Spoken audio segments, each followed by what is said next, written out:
Cuando Adán y Eva pecaron, se escondieron de Dios. Una clara consecuencia del pecado, una división, una separación entre el cielo y los hombres. No obstante, el plan de salvación nos habla de esta búsqueda incesante y amorosa que Dios tiene para con el ser humano. Pero en esta tierra debemos vivir las consecuencias de esta separación, esta naturaleza humana que cada uno tiene, que nos lleva de continuo y nuestras tendencias evidencian este continuo deseo hacia el mal. ¿De qué forma? A través del profeta Isaías también vemos esto reflejado. Y cómo en el ministerio de Cristo vemos en esta profecía un puente que conecta o vuelve a conectar el cielo con la tierra, al corazón de Dios con el corazón del ser humano. Acompáñenme en este capítulo, en donde estaremos revisando ya los últimos mensajes en los últimos capítulos del libro de Isaías. Sean todos bienvenidos a Lecciones de la Biblia.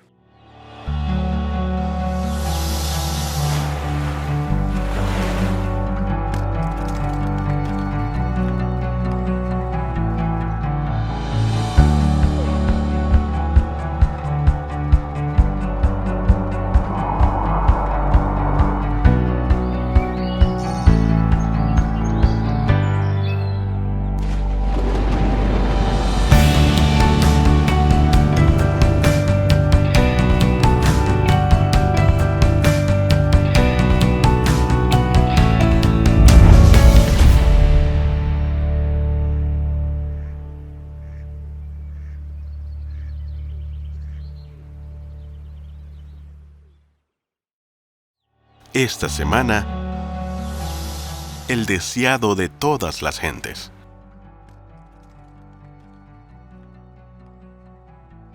Y andarán las naciones a tu luz, y los reyes al resplandor de tu nacimiento. Isaías, capítulo 60, versículo 3.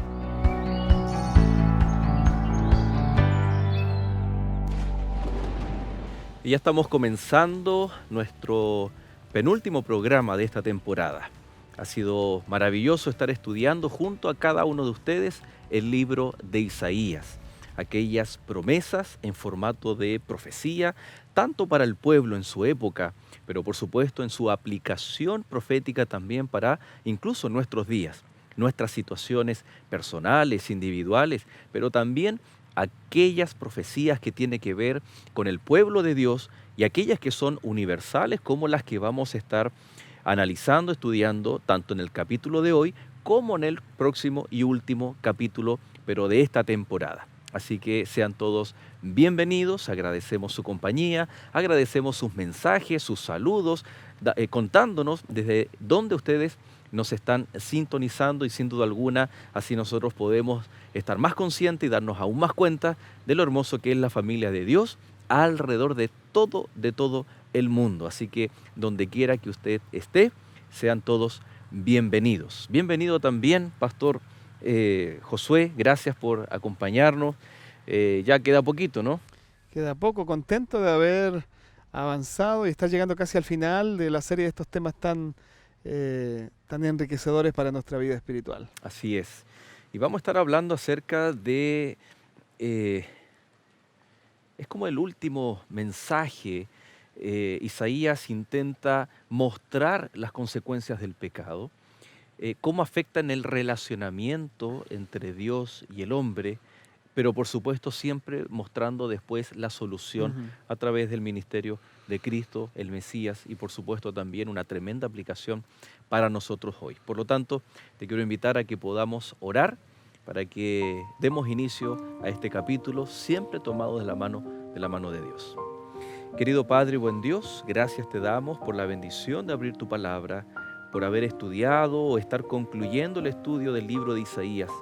Gracias, Señor, porque tuviste un mensaje para un pueblo que necesitaba volver a ti, que tal vez necesitaba sufrir las consecuencias de su desobediencia, pero tú nunca los abandonaste.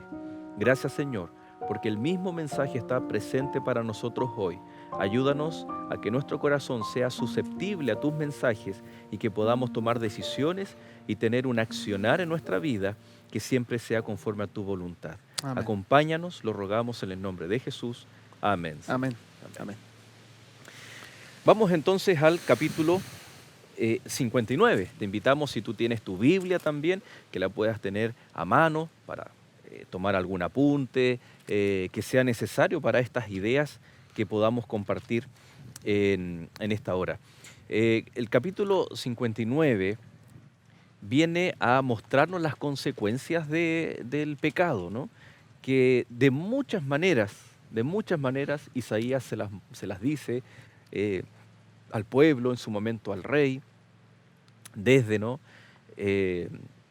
Una llaga, una herida podrida, tus sacrificios, tus ritos no sirven de nada si no está esto presente en tu vida, etc. He aquí, dice el verso 1, que no se ha acortado la mano de Jehová para salvar, ni se ha agravado su oído para oír. Pero vuestras iniquidades han hecho división entre vosotros y vuestro Dios, y vuestros pecados han hecho ocultar de vosotros su rostro para no oír. ¿Son estos dos textos contradictorios entre sí? Uno dice que Dios aún está presto para salvar y su oído presto para oír. Pero el siguiente verso dice, pero Dios, o hay una división y vuestros pecados han hecho ocultar de vosotros su rostro para no oír. Aparentemente aquí hay una contradicción. Dios dispuesto a escuchar, pero después dice, pero Dios no te va a oír. Bueno, comienza el mensaje de este capítulo recalcando la capacidad que Dios tiene de salvar. El Señor no está limitado para salvar. Su amor tan amplio, tan grande, lo lleva y lo motiva, y su poder hacen posible la salvación y nada lo puede, digamos, impedir. Así que por ese lado me parece un buen mensaje, partiendo y destacando lo principal: Dios puede salvar. Pero luego habla de una situación práctica que tiene que ver con el pecado. Y yo creo que el mensaje aquí es que el pecado no es un asunto simple, no es un juego.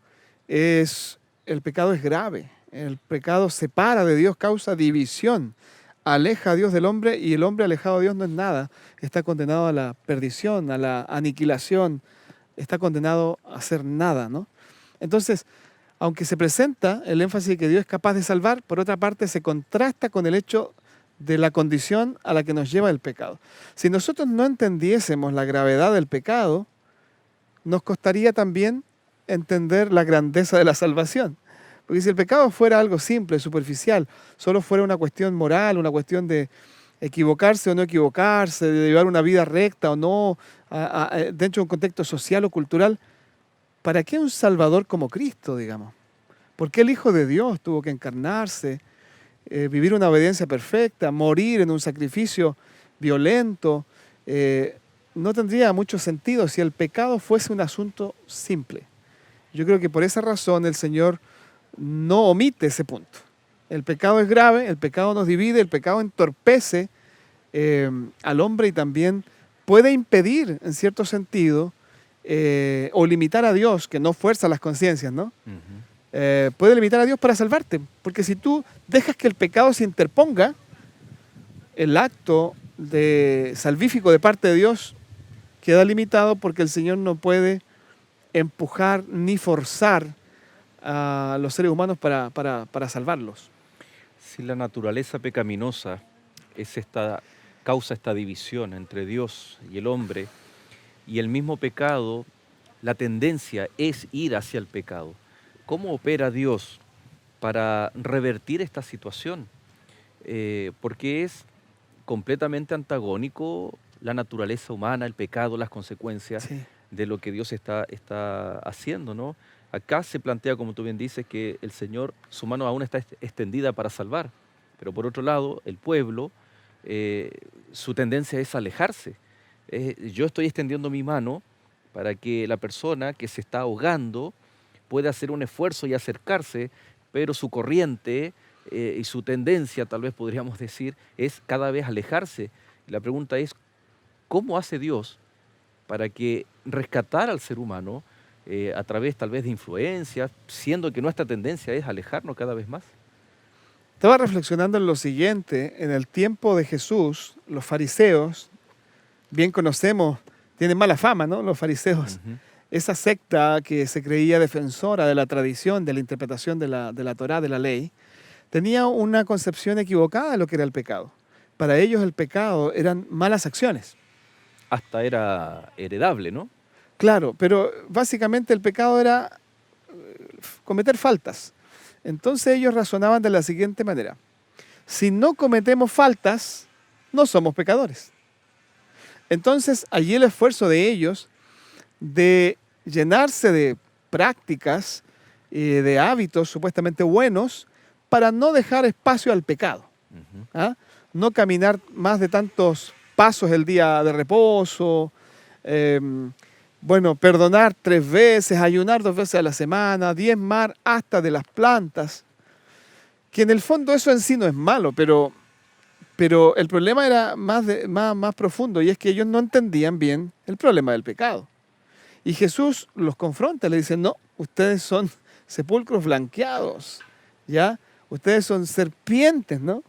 En otras palabras, el asunto se trata del interior de ustedes. Se trata de la naturaleza humana. El pecado se trata de la naturaleza humana que está afectada por el pecado. Y el fruto de esa naturaleza separada de Dios son malos actos. Pero el problema de ellos es que pensaban que básicamente el pecado eran los malos actos. Y es probable que alguien hoy, algún cristiano, piense lo mismo. Diga, bueno, yo no hago cosas malas y me abstengo de hacer, me abstengo de hacer cosas malas y trato de hacer cosas buenas. Y estoy listo. O sea, raya para la suma, merezco la salvación. Y justamente ese era el problema de los fariseos. Así que probablemente le estamos hablando o le estoy hablando a más de algún fariseo en esta hora que no lo sabía. Espero no ofender a nadie. Claro. Que piensa que el pecado es portarse Actos, bien, claro. portarse mal, y la santidad es portarse bien. Pero resulta que el pecado es más profundo. Está enraizado en nuestra naturaleza. Y finalmente, vuelvo a repetir, las malas acciones son el fruto de mi vida dominada por el pecado, dañada por el pecado. Las acciones revelan el problema de fondo de la humanidad, ¿no? No es que debemos combatir las acciones, aunque debemos ponerles atención, porque el Señor también dice que seremos, o que en el juicio de Dios nuestras obras van a ser consideradas. Tampoco nos vamos al otro extremo de tomarla con liviandad. Es que soy pecador, estoy trabajando con mi naturaleza, discúlpame, no quise hacer esto. No, Sí. hay que... una cosa lleva a la otra, Claro. ¿no? Pero aquí el problema de fondo es la naturaleza pecaminosa. Y ahí en Romanos capítulo 3, el famoso texto que dice, verso 23, por cuanto todos pecaron y están destituidos de la gloria de Dios. Ujú. Otro verso que viene a hablar lo mismo ahí de Isaías 59:2, cuando dice que hay una separación, una división, en este caso una destitución Ujú. de aquello original que Dios había puesto en el ser humano. Correcto. Ahora, el gran problema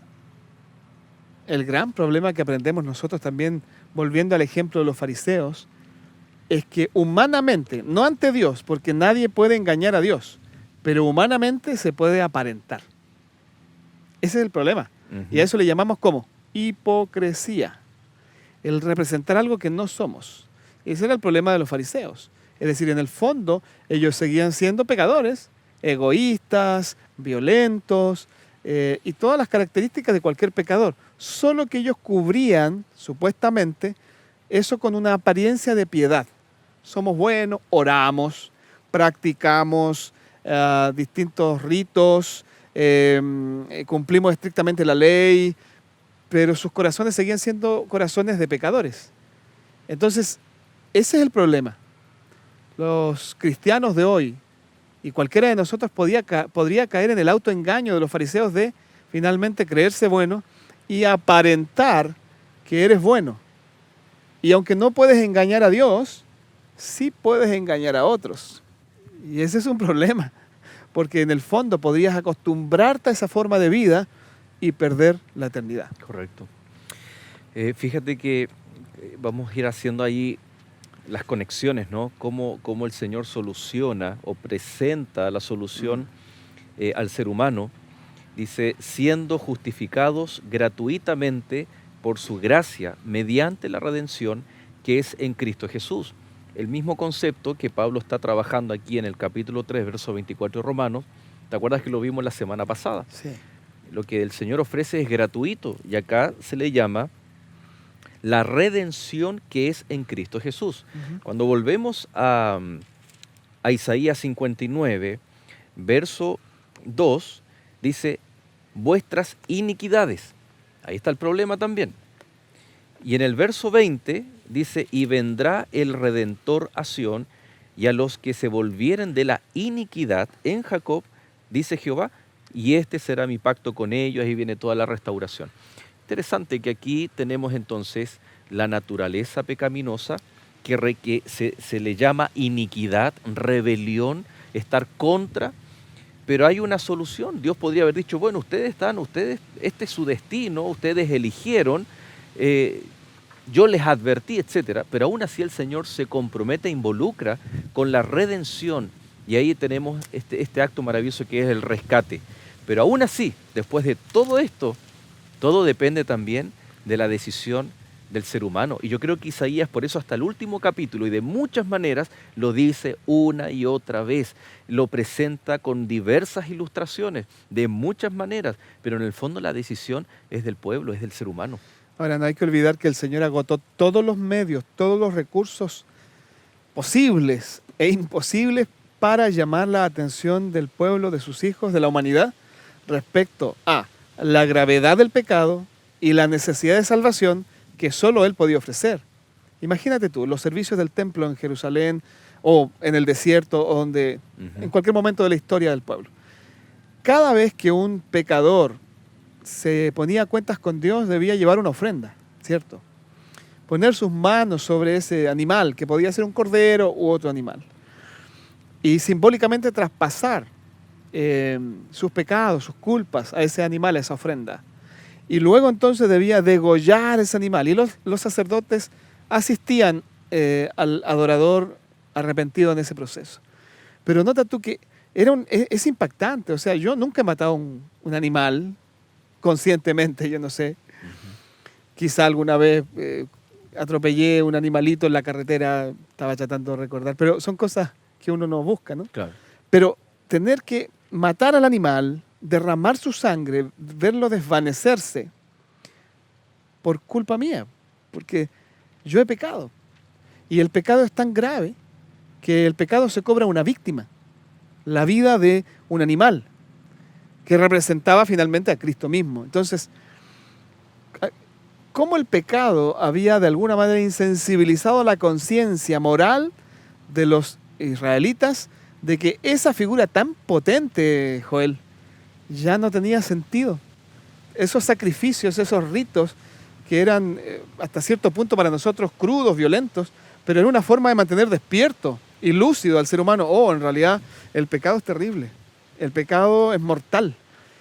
Pero a esta altura ya eso no sirve. Por eso el Señor dice, estoy harto de vuestros sacrificios, claro, de vuestras celebraciones, de todo eso ya estoy harto. ¿Por qué?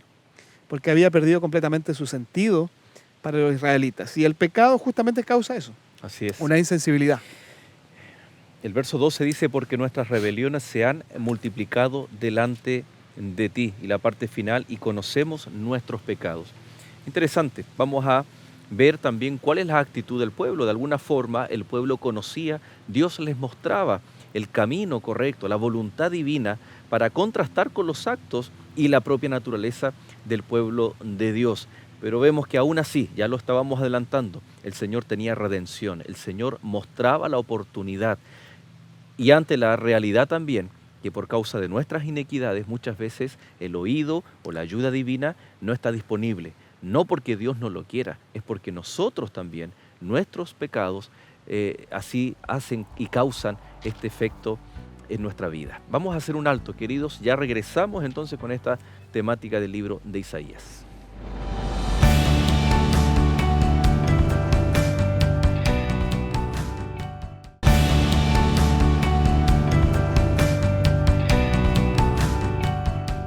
Y ya estamos de regreso, queridos amigos. Muchas gracias por permanecer en compañía de Nuevo Tiempo, especialmente aquí en Lecciones de la Biblia. Estuvimos hablando acerca del capítulo 59 del libro de Isaías, del efecto, las consecuencias del pecado, que no solamente en Isaías, sino que en toda la Biblia se ven reflejadas, pero también encontramos ahí el maravilloso esfuerzo, el plan divino para alcanzar al ser humano, y leíamos el verso 20: y vendrá el Redentor a Sión, y a los que se volvieren de la iniquidad en Jacob, dice Jehová. Salvación local solamente para Sión. ¿Qué representaba este mensaje para el pueblo y para los oídos de Isaías? ¿Cómo nosotros podemos interpretar también esta promesa para nuestros días? Algunas personas interpretan la profecía e involucran a Jerusalén o Palestina en los tiempos finales con una restauración, ¿no? Distintos tipos de interpretación. ¿A qué se refiere este verso de Redentor para Sión? Bueno, en primer lugar, Dios quería salvar a todo el mundo. El propósito del Señor es que nadie se pierda. Él no quiere la muerte del impío, sino que se arrepienta y viva. Ese es el propósito de Dios. Y Él no va a renunciar ni ha renunciado nunca a ese propósito. El tema es que Él eligió a una nación que lo representara y fuera su instrumento para llevar este mensaje a todo el mundo. Y esta nación fracasó. Pero aquí hay un principio que es muy importante para nosotros hoy también. Es decir, el instrumento que Dios elige para llevar el mensaje de salvación a todo el mundo necesita experimentar primero la salvación. Necesita comprender el perdón. Necesita comprender que Dios lo ama y que el Señor lo ha elegido, y asumir un compromiso y una responsabilidad para con Dios y el plan de salvación. Eso es lo que Dios quería. Por eso le dedicó tanto tiempo a Israel. No es que iba a salvar solo a ese pueblo, sino que ese pueblo era un instrumento para salvar a todo el mundo. Entonces, en una aplicación personal el día de hoy, voy a ir directamente a esa aplicación personal. Dios nos eligió a nosotros como instrumentos de salvación, pero primero nos salva. Nos salva y nos invita a una relación salvífica con Él. Es la única manera en que nosotros realmente estemos habilitados para poder ser instrumentos de Dios y llevar este mensaje a otras personas.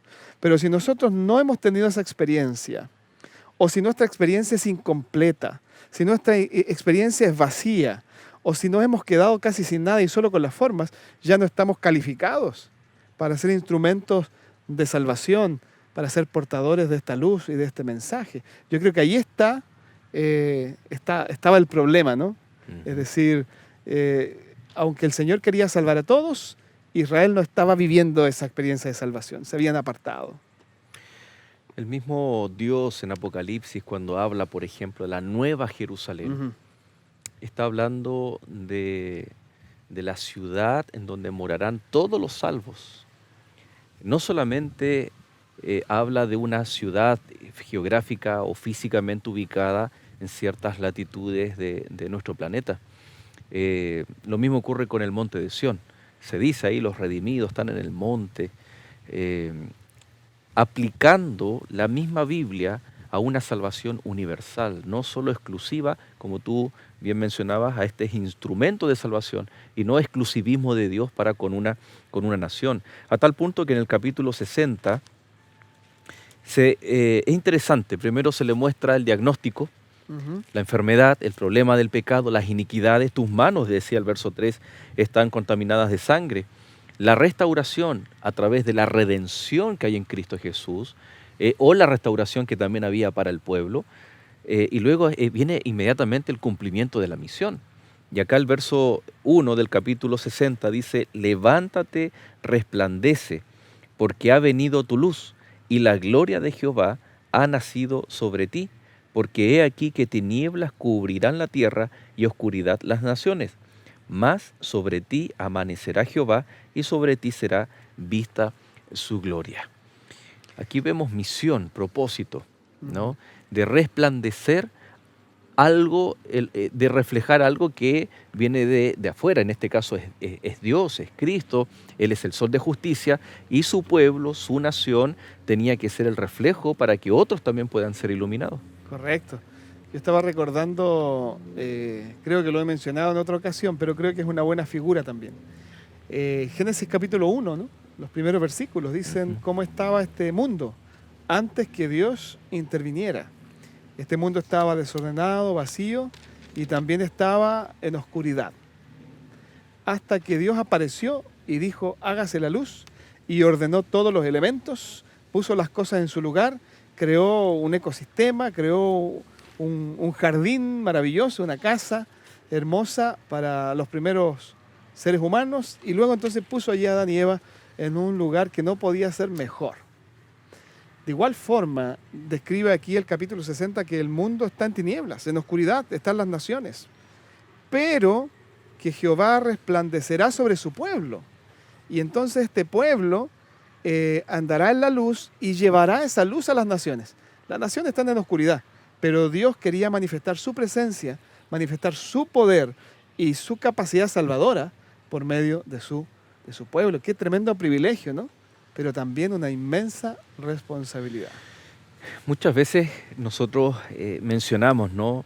Tal vez en términos técnicos, que la misión del Antiguo Testamento es centrípeta y la del Nuevo Testamento centrífuga. Es decir, en el Antiguo Testamento los pueblos tenían que, o vendrían siendo atraídos como un imán a esta luz, y en el Nuevo Testamento explícitamente Jesús incluso dice, id, ¿no? Me seréis testigos, y se menciona de forma secuencial desde Jerusalén, Judea, Samaria hasta lo último de la tierra. Ahora, muchas veces en la iglesia tal vez solo nos enfocamos en el Nuevo Testamento y en la misión de ir, tanto de forma local como también de forma macro, cuando la iglesia adventista, por ejemplo, envía misioneros a otros lugares, a otros países con desafíos culturales, etc. Y de forma local trazamos planes, y que es correcto, ¿no? Hacemos una especie de análisis social, cuál es la necesidad que está pasando la gente para poder aplicar el método de Cristo, etc. Pero, ¿y el Antiguo Testamento no nos llama, no solamente, o tal vez nos invita a tener esta doble forma o estrategia misionera para cumplir?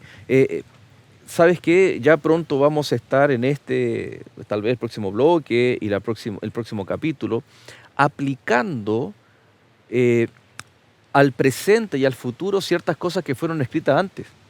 Cielo nuevo y tierra nueva. Ese concepto está en Isaías y también en Apocalipsis se aplica. Y entonces, ¿por qué no aplicar también estos principios misioneros para nosotros hoy?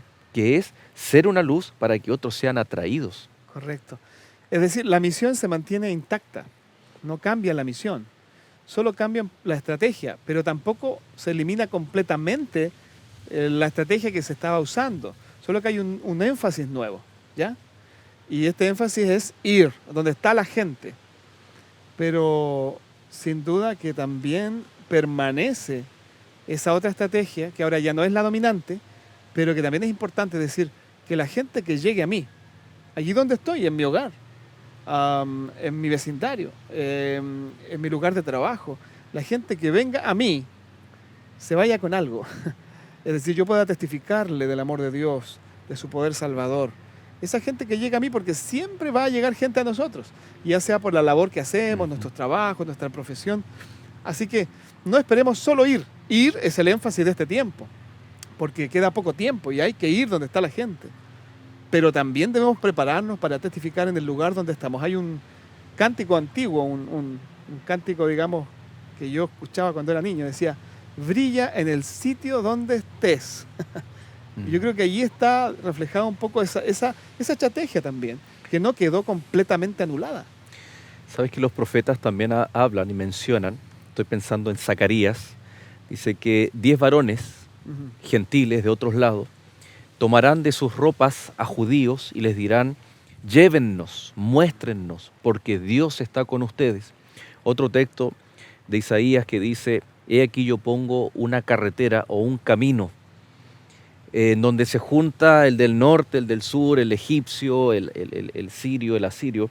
Entonces, está hablando de una estrategia misionera en el Antiguo Testamento, de que Dios establece su pueblo estratégicamente para que, ya sea de forma voluntaria, atraídos por la luz, atraídos por el testimonio del pueblo, por su forma de culto, por el templo, etc., o de forma secundaria. Por ejemplo, Estratégicamente, la gente que quería transitar de un punto a otro, del sur al norte, tenía que pasar por el pueblo de Israel.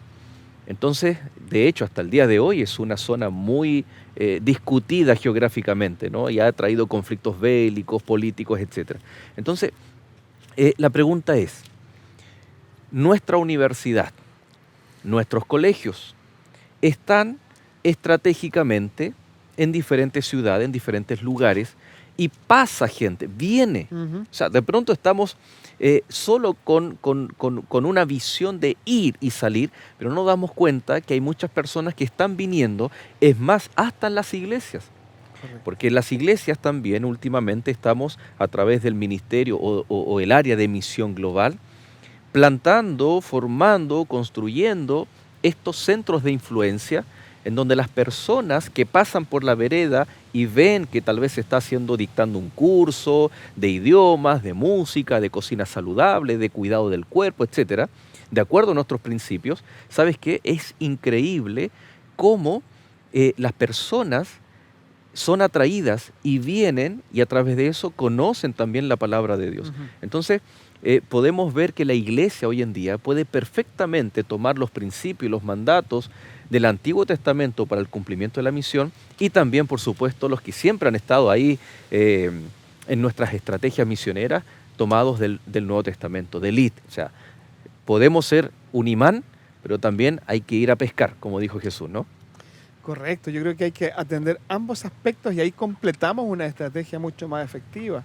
Yo estaba recordando palabras del propio Jesús refiriéndose a su sacrificio cuando él dice que sería levantado y entonces atraería a todos a sí mismo, ¿no? Finalmente nosotros somos atraídos por Cristo, por su amor, por su belleza, por su grandeza. Pero también tenemos que ir, porque como mencionamos hace un momento, el tiempo es corto y el mundo va muy rápido y el tiempo se va agotando, por tanto necesitamos salir de donde estamos para apresurar el proceso de la predicación del Evangelio a todo el mundo y así ver más pronto a Cristo. Fíjate que es interesante cómo el capítulo 60 muestra cómo se involucran e interactúan los gentiles, los extranjeros dentro del pueblo. Ujú. Lo que, por ejemplo, se le prohibió a los samaritanos en los tiempos de Esdras, de Nehemías. Acá dice el verso 10 del capítulo 60, y extranjeros edificarán tus muros y sus reyes te servirán. Eh, hace alusión a que ellos, o más que nada a los efectos de la predicación del Evangelio, a los efectos de testificarles a otros de Cristo Jesús. Es decir, a tal punto que ellos dicen, yo quiero hacer o quiero vivir como tú vives, porque ven en nuestra vida a Cristo Jesús. Ujú. Y no simplemente, ustedes son, sí, los adventistas, los que no hacen esto, no comen esto, a Claro. ustedes la religión les prohíbe. Y la pregunta es, ¿qué estamos reflejando? Claro. Acá vemos que extranjeros dicen, yo quiero hacer esto, lo que en su momento se le prohibió, ¿no? a los samaritanos. ¿Por qué? Porque era algo solemne. Y ahora ellos también son involucrados en esta profecía. Correcto. ¿Por qué? Porque anhelan también servir. La pregunta es, ¿qué estamos reflejando? Sí. ¿Solamente observaciones o guardar la ley de forma fría, o porque realmente lo hacemos de corazón y la gente dice, ellos lo hacen porque aman a Cristo? Yo estaba recordando la oración de Jesús en el Getsemaní, registrada allí en San Juan capítulo 17, y allí por el verso 20, 21, el Señor Jesús ora y le dice a su Padre, ¿no? Y le dice que ellos sean uno, como Ujú. yo, Padre, en ti y tú en mí somos uno, que ellos también sean uno en nosotros, Ujú. para que el mundo conozca que tú me enviaste. En otras palabras, la unidad, que es producto del amor, es como la prueba más poderosa, en las palabras de Jesús, de que el mundo reconozca que nosotros pertenecemos al Señor y somos enviados de parte de Él.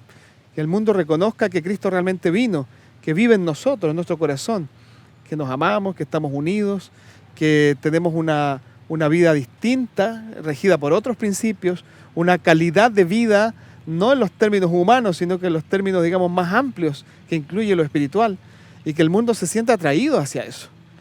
Ahora, la observancia de distintas prácticas no están de más si ese primer aspecto está atendido. Pero si las prácticas son nuestra única carta de presentación, entonces es pobre, digamos, el mensaje que transmitimos. Y la gente va a decir, bueno, yo también tengo mi forma de creer.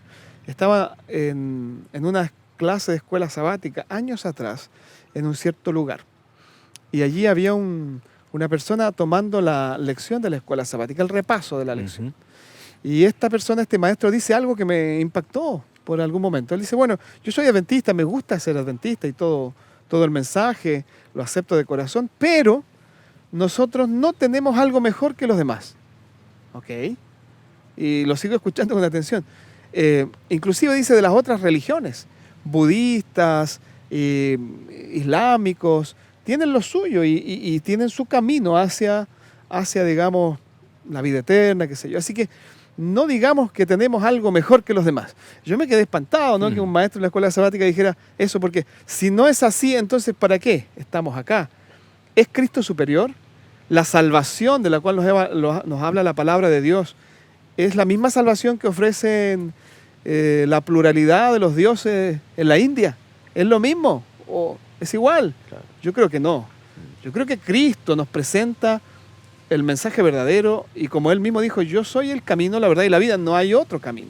Así es. Entonces, debemos tener cuidados en cuanto a eso también, entendiendo de que este mensaje y este camino trazado por Cristo en su palabra es el único camino y es la única forma en que nosotros realmente accedamos a la salvación. Y no podemos compartir de forma real, vívida, algo que no estamos experimentando en nuestra propia vida.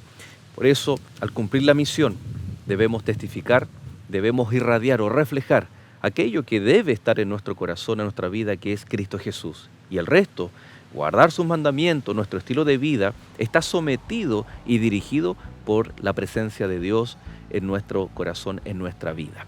Vamos a hacer un alto y ya regresamos en el último bloque del capítulo de hoy.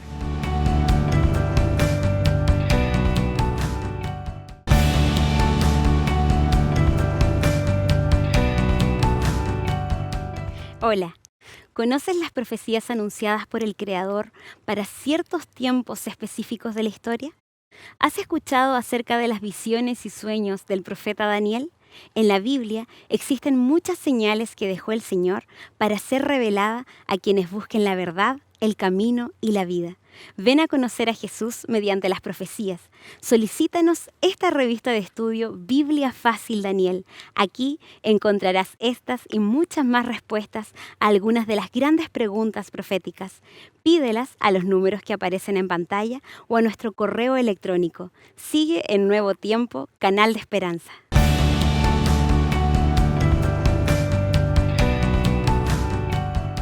Usted acaba de ver los lindos materiales que Escuela Bíblica tiene preparado para usted. Queremos hacérselos llegar y que usted también no solamente pueda enriquecer su conocimiento de la palabra de Dios, sino tener un encuentro especial con Cristo Jesús.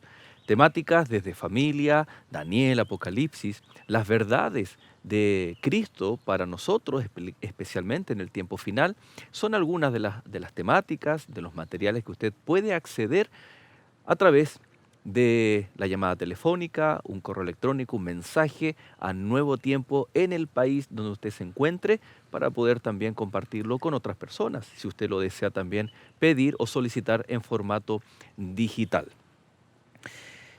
Pastor Josué, el capítulo 61 dice, el Espíritu de Jehová el Señor está sobre mí, porque me ungió Jehová, me ha enviado a predicar buenas nuevas a los abatidos, a vendar a los quebrantados de corazón, a publicar libertad a los cautivos y a los presos apertura de la cárcel, a proclamar el año de la buena voluntad de Jehová y el día de venganza del Dios nuestro, a consolar a todos los enlutados. La pregunta es, si bien en la antigüedad se ungían a reyes, por ejemplo, y que estaban llamados a hacer la voluntad de Dios y guiar al pueblo, a actuar en favor del pueblo. ¿De quién se habla aquí? De un rey, dice que recibe el Espíritu del Señor y que tiene una obra especial que hacer en el pueblo, en la nación.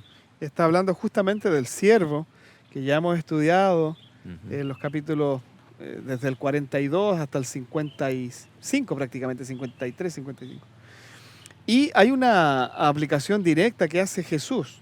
Si ustedes buscan en Lucas capítulo 4, se van a encontrar cómo Jesús hace la conexión directa, leyendo la Escritura y diciendo, hoy se ha cumplido esta palabra delante de vosotros. Es decir, el ungido, el que estaba lleno del Espíritu Santo y debía realizar esta obra de predicar las buenas nuevas, de sanar, de salvar, es Jesús, ¿no?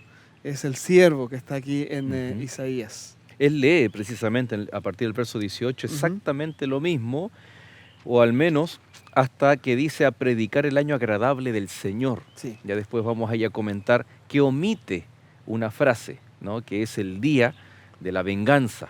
Porque tal vez la pregunta ¿es lo mismo el día agradable, anunciar el día agradable y el día de ira del Señor? ¿Es el mismo día? ¿O son procesos distintos que terminan tal vez en un punto en la historia de este mundo que es igual para ambos, ¿no? Bueno, para algunos es agradable, ¿no? Para todos los que escuchen, para todos los que acepten, para todos los que se dejen alcanzar, los que reciban estas buenas nuevas, los que se dejen sanar en sus corazones, los que se dejen libertar del pecado. Para ellos es un año agradable, son buenas noticias. El Señor ha venido con regalos. Pero también hay otra cara de la moneda, ¿no? Y es los que son condenados, los que rechazan el mensaje, los que no quieren escuchar esta buena nueva, los que no reconocen que necesitan sanidad, los que no reconocen que necesitan salvación, dando la espalda a la gracia divina. Entonces, para ellos finalmente es un día terrible, complicado, de destrucción. Uno piensa cómo graficar eso, y hay muchos elementos en el Antiguo Testamento que hablan de ese gran día de ira. Pero estaba recordando, ¿no? Cuando tenemos amigos extranjeros aquí en Chile y la tierra tiembla, dicho de paso, en Latinoamérica, Chile está puesto en primer lugar de los países sísmicos. Sí. Y cuando tenemos algo en grado 5, grado 6, para el chileno no es nada, no interrumpe nada de lo que está haciendo, cuando algunas otras personas que nos visitan a nuestro país corren, arrancan. Y nosotros aquí en Chile tenemos como un código informal que es, si no puedes permanecer de pie, recién allí podemos hablar de un terremoto, ¿no? Si no te puedes sostener en pie, si al caminar te caes, entonces nosotros decimos, es algo de tomar, de considerar. Es algo importante. Fíjate que obviamente no es la aplicación tal vez correcta o bíblica, pero en Apocalipsis capítulo 6, del 15 en adelante, o esa porción del sexto sello, termina con la pregunta, que también es una pregunta que se da en el Antiguo Testamento, ¿y quién podrá sostenerse en pie? Es decir, es un día que viene esta pregunta, ¿quién puede entonces, después de que se explica que va a haber un gran terremoto, los ricos, los pobres, los reyes, clamarán a las piedras que caigan sobre ellos? Y entonces, ¿quién podrá sostenerse en pie? Bueno, los que estén refugiados en la gracia de Dios, los que hayan aceptado la oferta de salvación, los que le conozcan, porque al fin y al cabo, los que conozcan al Señor y lo vean venir acompañado de toda esa conmoción, ¿cierto? Terremoto, temblor, como se describe en Apocalipsis, ya que estás haciendo la conexión con Apocalipsis. ¿Por qué no tienen miedo? ¿Por qué no huyen? Porque saben que eso que está ocurriendo es para su bien. El Señor está viniendo, por un lado, a buscarlos, a cumplir todas sus esperanzas, pero eso está acompañado también del juicio hacia los malos. Eso involucra un castigo, involucra también una obra extraña, de la cual hemos hablado un poquito también. Entonces, los que tienen miedo es porque no conocen al que viene. Y además saben que están fuera de su gracia, que no pertenecen a ese círculo especial al cual son invitados a entrar todos los que acepten su llamado. Y entonces allí está la gran diferencia. Unos conocen, los otros no conocen. Unos están refugiados en la gracia, otros no están refugiados en la gracia. Han tratado de trazar su camino por sí mismos, queriendo hacer su propio destino. Cuando se enfrentan al día final, unos aterrorizados, los otros llenos de gozo, de alegría, con sus manos alzadas, recibiendo a su Señor y Salvador. Lo lógico hubiese sido que en Apocalipsis, primer, segundo, tercer, cuarto, quinto, sexto sello y séptimo. Pero hay una interrupción porque hay que responder esta pregunta. Entonces está en el contexto del sexto sello y la pregunta es, ¿quién podrá sostenerse en pie? Y la respuesta es, los que reciban el sello de Dios. Ujú. ¿No? Ahí nuestros amigos no es objeto de estudiar Apocalipsis ahora, pero pueden revisar el capítulo 7 y dice, los que reciban el sello de Dios. Claro. Me estaba acordando de Efesios capítulo 1, en donde Pablo comienza a explicar este proceso maravilloso, que escuchamos la palabra de Dios, que leemos, recibimos la palabra de Dios, que nos entregamos a través del bautismo y somos sellados en el Espíritu. Ujú. Ahí comienza una obra, pero este sello es escatológico. Se menciona que esta obra tiene una culminación, una obra espiritual que Dios hace previo a su venida, de sellar a aquellos que van a ser salvos, aquellos que van a estar en pie, respondiendo a la pregunta, ¿quién podrá sostenerse en pie? Estos son los que primero los que a través de su vida le han aceptado, confían, tienen la Ujú. palabra como fundamento en sus pies, etcétera. Entonces, es interesante que para nosotros entonces, o depende de nosotros, Claro. si entregamos nuestro corazón a Jesús, si guardamos sus mandamientos, si le amamos a Él, será como el año agradable. De lo contrario, entonces, viene a ser como el día de la ira de Jehová. Ahora, tú mencionaste el sello, y en esa época un sello representaba varias cosas, ¿no? Primero representaba pertenencia. Una persona ponía su sello sobre algo que él quería respaldar o quería marcar como suyo. ¿M? En segundo lugar, un sello podría representar una identidad, porque estaba allí también a lo mejor el nombre del que tenía o había puesto el sello, un rey, un señor, qué sé yo. Y podríamos analizar más eso, pero a lo que voy yo es lo siguiente. Finalmente, el poner un sello sobre sus hijos representa todo eso que hemos comentado. Es decir, sus hijos le pertenecen. Sus hijos le pertenecen. Han aceptado ser llamados hijos de Dios. En segundo lugar, tienen una identidad como hijos de Dios. Ujú. El carácter de Dios se ve reflejado en ellos, etcétera. Entonces, finalmente, se resume en eso, o se explaya, digamos, al revés, en eso lo que significa el sello, ¿no? El sello de Dios. Que cada uno de nosotros sea sellado y pueda decir, yo pertenezco a Dios, me parezco a Dios, represento a Dios y finalmente vamos para el reino de los cielos. Otro aspecto maravilloso es el capítulo 61, verso 5. Dice, y extranjeros apacentarán vuestras ovejas, y los extraños serán vuestros labradores y vuestros viñadores. Y vosotros seréis llamados sacerdotes de Jehová, ministros de nuestro Dios seréis llamados. Comeréis las riquezas de las naciones, y con su gloria seréis sublime. Y ya para ir cerrando las ideas, Josué, aquí habla de la salvación para todos. No es un Dios exclusivista, y nosotros también debemos predicar esto. Si bien es un privilegio ser parte de la Iglesia Adventista, de proclamar el mensaje de los tres ángeles en el tiempo final, somos llamados a, valga la redundancia, a llamar a otras personas, como dice Juan capítulo 10, y en aquel tiempo habrá un solo rebaño y un pastor. También tengo otras ovejas que no son de este redil. No tener el sentimiento de exclusivismo, sino de que somos llamados para cumplir una función, una tarea muy especial.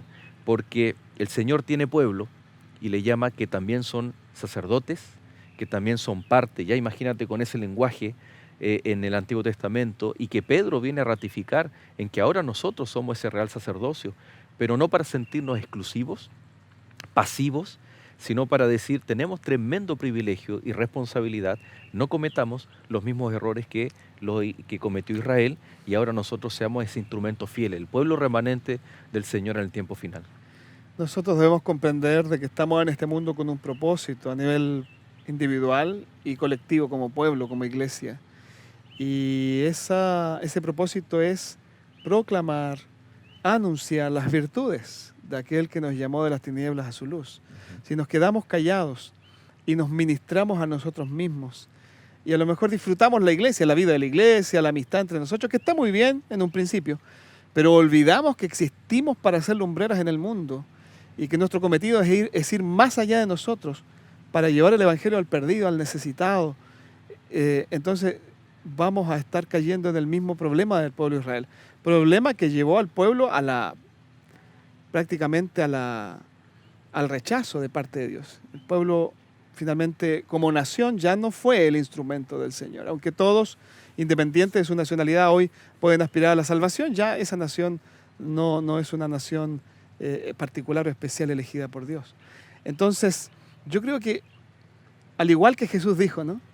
El Espíritu está sobre mí y me ha enviado a proclamar las buenas nuevas de salvación, a sanar, a acoger, a servir. Eso debería ser nuestra misma experiencia, la experiencia que cada uno tenga hoy. Y está prometido el Espíritu Santo, el mismo El Señor Espíritu quiere Santo. llenarnos su Espíritu. Recordemos Así lo es. que dice Lucas capítulo 11.